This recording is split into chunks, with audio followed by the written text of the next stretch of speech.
आज भी कन्यादान देना भला ही मानते हैं, है ना। कन्यादान के लिए कोई मना करता। और गांव में तो आप एक और चीज देखेंगे, गांव में लड़के की जब शादी होती है तो कोई ना कोई पक्का नाराज रहता है ना। चाचा ताऊ है ना, कोई ना कोई एक आधा पक्का। फूफा तो बाद में आता है, पहले चाचा ताऊ नाराज रहते। वो नाराजगी कुछ है ही नहीं रहे, वो फूफा जी वाली नाराजगी भी नहीं आती। गांव में तो चाचा ताऊ वाली ज्यादा भयंकर पड़ती है। वो कोई ना कोई नाराज रहता है और वो कहता अम्मा इनकी शादी में जाऊंगा नहीं जाऊंगा, और नहीं आता। और अपने भी कहते हैं कि नहीं आ रहा नहीं आ रहा, इसके बिना कौन सा ब्याह नहीं होगा हमारे। ये सोच रहे हैं इनके बिना ब्याह नहीं होगा, हम कर लेंगे भाई साहब, तुम्हारे बिना कर लेंगे। अब इसे शादी नजदीक आई, 3-4 दिन पहले रिश्तेदार आने शुरू हो जाते हैं।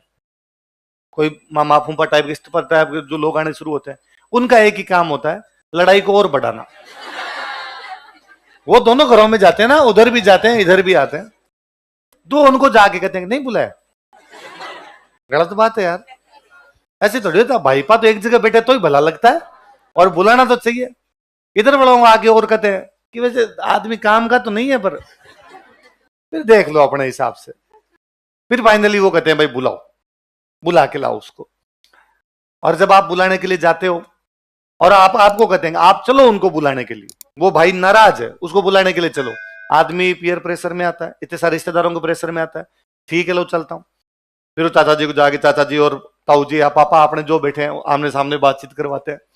वो चाचा जी कहते हैं भाई मेरे साथ ये गलती हुई थी, ये इन्होंने ये कह दिया था उस दिन, ये कह दिया था, जमीन के बंटवारे में ये नहीं दिया उन्हें। बीच में जो लोग होते हैं वो कहते हैं वाह छोड़ो, बड़ा जीव रखो, कोई आदमी तो जो हो गया वो हो गया, उन बातों को तो अब कुछ किया नहीं जा सकता। गई बातन घोड़ा ही को न उड़े, जो बातें चली गई उनको तो घोड़े भी दौड़ के पकड़े नहीं सकते।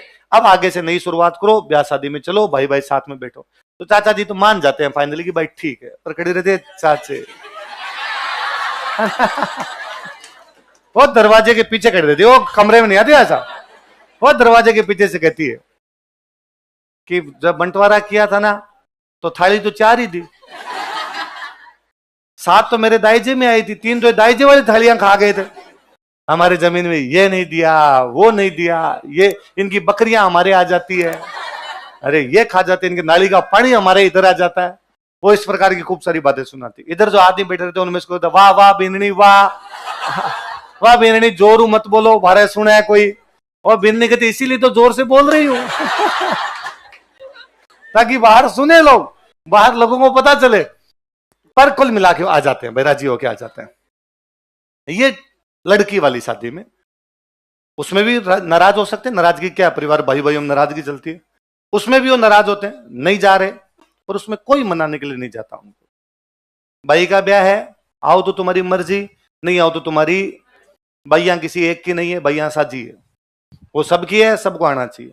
कोई मनाने के लिए भी नहीं जाता, और वो भी एकदम शादी वाले दिन तक नहीं आते। पर जब है कि भाई आज बारात आने वाली है तब चुपचाप ही आ जाते हैं। चाची अंदर जाके पंचायती करने लग जाती है, मेहंदी ऐसे मत लगाओ, ऐसे लगानी है यार। चाचा जी बाहर आके पंचायती कर रहे थे, ये टेंट यहां से उखाड़ के वहां लगाओ। पिछली बार शादी वहां लगाया था तो आप 4 दिन से देख रहे थे हमें बैठे बैठे कि हम यहाँ लगा रहे हैं, पहले क्यों नहीं बोले आप। पर वो अपनी पूरी पंचायती दिखाते हैं, अपने भी सोचते हैं ठीक है आगे वो बढ़िया है, ये कह रहे तो टेंट वहां लगाते हैं। एक्सपीरियंस नाम की भी चीज होती है वैसा, कोई उधर ले जाके लगा देते हैं। उसके अंदर कोई इस प्रकार की बातें करता। तो आज भी आपको गांव की शादियों में मिलेगा कि लड़की की शादी थी गांव में, यदि कार्ड नहीं दिया गया था तो भी लोग कन्यादान जमा करवाने जाते हैं, है ना। जबकि लड़के की शादी में कार्ड नहीं दो भाई साहब, मुंह गुब्बारा से ये गांव में टेढ़ा घूमता आदमी, मान तो बुलाए को नहीं, है ना। अरे गांव में इन बातों भी नाराज हो जाते हैं कि पूरे घर को निमंत्रण मिला था, अकेले को सिगरी नूता दिया कि नहीं दिया। सिगरी जानते हो, सिगरी सिगरी मतलब पूरे परिवार, सगरी पूरे परिवार को दिया तब तो सिगरी। तो कई बार क्या होता है जैसे अपने को देना है पूरे परिवार को, अपने मन में है उनकी पूरी परिवार, कोई गलती से नहीं दिया गया, वो एक एक घर में दे के आते हैं। काम में कार्ड वार्ड नहीं रहे, एक एक घर में जा जाके बुलावा देना पड़ता है, थारे सिगरी है, थारे नूतो है, थारे सिगरी। सिगरी मतलब पूरे परिवार को है, चूल्हा नूत है, पूरा चूल्हा जीवने के लिए आज तुम्हारे घर पे खाना बनना। और जो मान लो किसी की गलती से अपने चूल्हा नूत भूल गए, अपने किसी कहना भूल गए, वो आएगा, एक आदमी आएगा खाना खाने के लिए और उसमें टेढ़ा घूमेगा।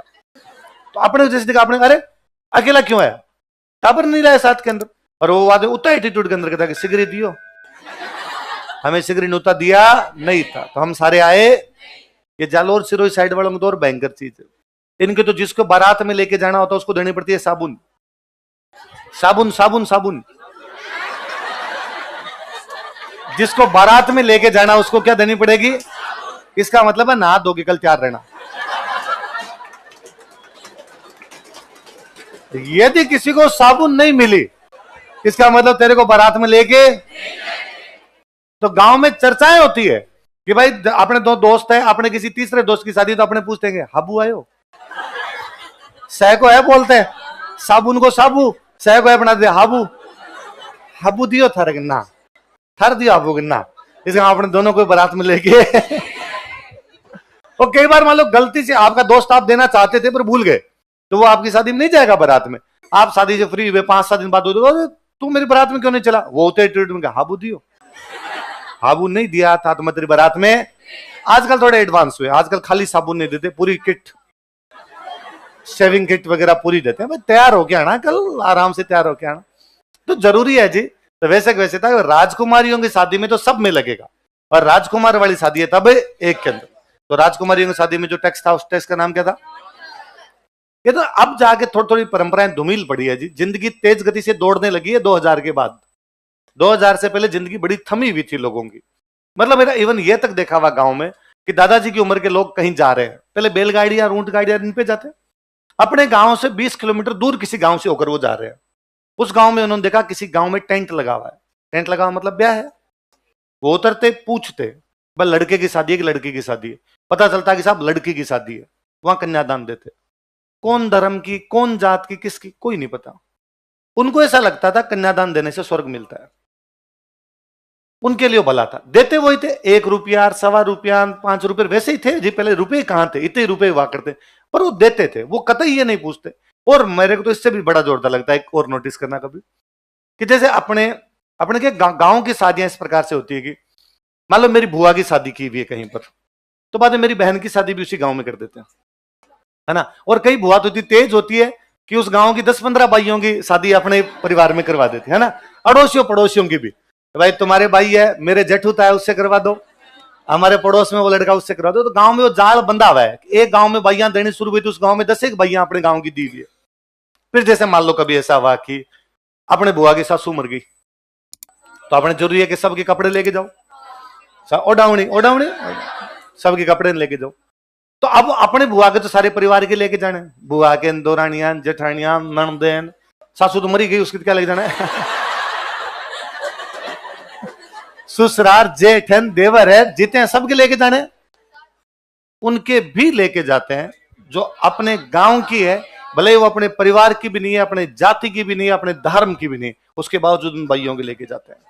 अब वो सरदा सारू है कि आजकल अब चूंकि लोगों के पास पैसे आ गए तो आप पूरे सूट ही लेके चले जाते हो। पहले मेरे को याद होगा कि एक ओढ़नी लेके जाते, तो भाई खाली सिर नहीं रहनी चाहिए, भाई को ओढ़नी तो कम से कम उठाई जाए, वो लेके जाते और बाका देख के घर में जाके देख के आते। कई बार ऐसा होता था, वो मैं गया हुआ हूं कि कई बार ऐसा है कि आप जिनके घर पे देने के लिए गए हो, हमारा गांव बहुत बड़ा गांव है, काफी बड़ा गांव है, तो एक दूसरे को भी लोग नहीं जानते। लड़कियों के जानने की संभावना और कम हो जाती है, छोटी उम्र में शादी कर देते हैं, घर से बाहर निकले नहीं जाता तो जानती भी नहीं। आप उसके घर पे ओढ़नी देने के लिए गए, आपने जाके बताया भाई मैं तुम्हारे गांव से हूँ, फलान जी का हूँ, हमारी बुआ की शादी यहाँ हो रखी थी, तुझे पता हो तो यदि उनकी सासू एक्सपायर हो गई थी, हम ओढ़ावनी लेके आए थे, तेरी ओढ़नी लेके आए। वो नहीं जानती आपको, आप कौन हो, वो आपके परिवार को भी नहीं जानती, उसके बावजूद वो लेती है। उसे लगता है मेरा सगा भैया है, वो आपको अपने दुखड़े तक बता देती है। इवन मतलब कई बार तो छोटी छोटी बाइयां होती है, रोने लग जाती है, सागे चाल सी हूं आज फोन और आ गए तो आपको दुनिया नजदीक लगती है। पहले एक 16-17 साल की बच्ची जिसकी कहीं शादी कर दी गई, साल भर तक उसकी पीर नहीं बेचते तो उसको तो याद आती थी। और फिर सासरे, पहले सासरे ही हुआ करते थे, है ना। डोकरियां इतनी खोड़ली होती भाई साहब, डोकरियों को लगता जितना शोषण हमारी सासू ने हमसे किया था उतना बदला लिया जाएगा। अब बारी आई, आप करेंगे भाई साहब, सुबह उठ के घटिया पिसोन, घटी समझते हो, चक्की पिसोन। अब 16-17 साल किसी बच्चे के लिए सब काम टफ होता, उसको तो मतलब यूं कोई पीहर का दिखता तो उसको लगता है अरे मेरा सगे भाई से भी बढ़ गया है। इसलिए अपने कहावतें बनी कि पीर की चिड़कली चौकी लगे।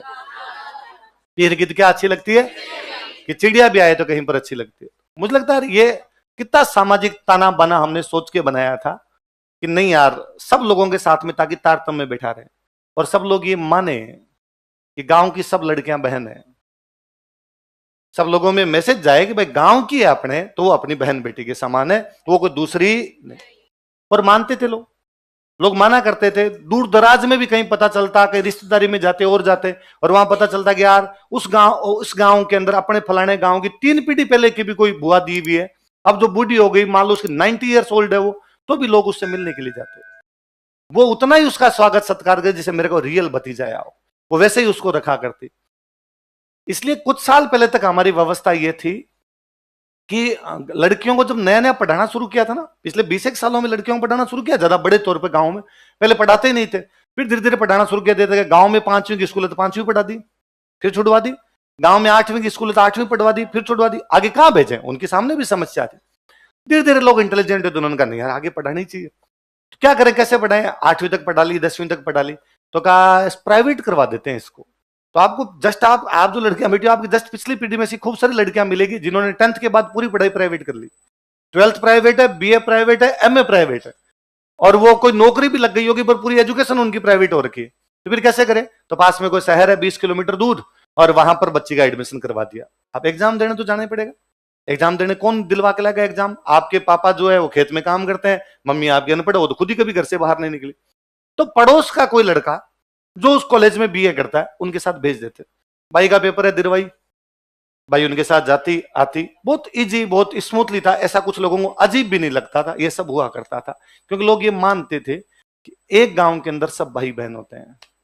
पिछले कुछ सालों में कुछ नाजोगे पैदा हुए जिनको अपने गांव में प्यार होना शुरू हुआ है, पूरी व्यवस्था का बट्टा बिठा के रख दिया। आपको धूड़ खानी 10 किलोमीटर दूर जा खाओ ने यार। और ये स्लिपरी स्लोपिंग है, जब आप एक बार फिसलने लगते हैं तो ये फिसलन कहां समाप्त होगी उसका कुछ ही नहीं पता है। अभी तक आपको पड़ोस वाली लड़की बहन लगनी बंद हुई है, अगला निशाना भी चाचा जी वो लड़की है, आप वहां तक आएंगे फिर तो रियल बहन ही बची, वहीं तक ही आया जाए बाद में। फिर हम इस व्यवस्था को पूरी तरीके से समाप्त कर देंगे। अब फिर थोड़ा कम हुआ है, पहले ये भी था गांव में कि एक लड़की की शादी हुई, जिस गांव में शादी हुई उस गांव के किसी एक परिवार के साथ, ज्यादातर मामलों में जो अन्य जाति का हो, उनके उस लड़की को गोद डाल दिया करते, झोड़ा घालियन खोड़ा घालियन बोलते ऐसे। इसका मतलब एक था कि उस लड़की का पीहर दूर है, 50 किलोमीटर, 100 किलोमीटर, 200 किलोमीटर, वो अपने ससुराल में रहेगी तो ससुराल के पूरे आचरण फॉलो करने पड़ेंगे। कभी कभार छोटा मोटा तीज त्योहार है तो अपने उस घर में चली जाए जिसमें उसको गोद डाली हुई, वो भी उसके पीहर जैसा है, ताकि कम से कम एक पूरे दिन तो रिलैक्स फील करे। धर्म भाई बना लिए, गोद डाल दी इस प्रकार की। और लोग उनके घरों में भी वैसे ही रहा करते जैसे कोई रियल बहन रहती है। उल्टा वो लोग ज्यादा माना करते कि खुद की बहन को नहीं मान रहे, ज्यादा उनको मान ली। ये व्यवस्था धीरे धीरे बंद हो जाएगी। तब मैं सोचता हूँ यार हम किस मोड़ पे आके खड़े हो गए, इतना कैसे नैतिक पतन हो सकता है हम कि हमें हमारे गांव की बहन बेटी भी बहन बेटी ना लगे। ऐसा क्या प्यार है? और ये प्यार है तो फिर खुद की मां बहन से ही करो ना, डायरेक्ट वहीं घुसो ना, फिर थोड़ा दूर क्यों जा रहे हो, और नजदीक ठीक रहेगा थोड़ा। तो ये तो लोगों का दिमाग ही खराब हो गया इस मामले के अंदर। तो अब वो बुआ के गांव में किसी और की शादी हो रखी थी, उनके लिए ओढ़नियां लेके जानी है, तो समाप्ति है। किसकी ओढ़नी किसकी और नहीं, बस ठीक है अपनी खींचो और अपनी ओढ़ो, दूसरे से तो कोई मतलब नहीं। पशुवत आचरण तो पशु भी करता है, अपना अपना सोचता है। मनुष्य कम से कम इतना तो सोचे, समाज का ताने बाने को तो बना के रखे। पर जनता ऐसे लोगों के भी फेवर में आती है कि नहीं प्यार कहीं भी हो सकता है। 2 पीढ़ी पहले तो नहीं हो रहा था, आजकल नया नया होना शुरू हुआ है, वैसा भी है। ऐसे कोई नाजोगे मिले उनको कूटा करो और पकड़ गए। अभी कोई वीडियो वायरल कर देगा, प्यार करने वालों पे पहरा बिठा रहा है खुद की जीवन में नहीं मिला तो लोगों को भी रोक रहा है किसी ने वीडियो वायरल किया देख लेना, बाबू की सौगंध है तुम्हें तुम्हारे। बाबू मतलब मम्मी, तुम्हारे वो सोना बाबू ही दिखती है